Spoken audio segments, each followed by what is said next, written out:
own, but facts are facts. Do you know what the largest Muslim country in the world is? Indonesia. Indonesia. And it's not an Arab country.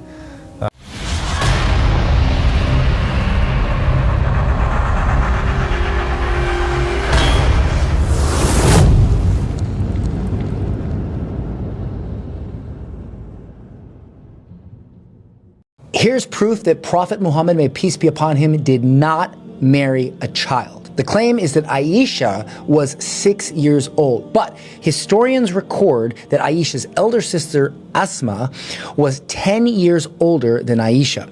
It's well documented that Asma was born 27 years before Hijrah, which is the migration from Mecca to Medina. And historical sources agree that Asma was about 27 years old during this time. So the math would place Asma at 27 to 28 years old during Hijrah, making Aisha about 17 to 18 years old at that time. Prophet Muhammad, may peace be upon him, married Aisha shortly after Hijrah, making her at least around 18 years old, not 6 or 9. I encourage you to verify this information on your own, but facts are facts. Do you know what the largest Muslim country in the world is? Indonesia. Indonesia. And it's not an Arab country.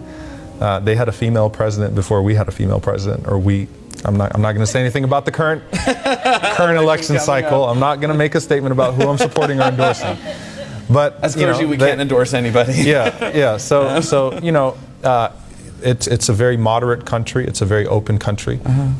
So unfortunately, what ends up happening is that people will say, well, look at Saudi Arabia, look at Afghanistan. So in Saudi Arabia, women can't drive. There is nothing in Islam that says that women can't drive, right? And we can't. There wasn't a lot about the cars in the Quran. Yeah, not really. You know, they didn't used to. But the idea of hey, they used to ride camels. You know, it's the same. It's similar. Yeah. But the idea that we should be held accountable for every country that portrays itself to be a Muslim country, right? And that is the representation of what Muhammad, peace be upon him, what his governorship looked like 1,400 years ago. That's just ridiculous. Yeah. Iran claims to be an Islamic republic as well. So why don't Saudi Arabia and Iran get along if that's the case, if they're both Islamic states and republics and so on and so forth? So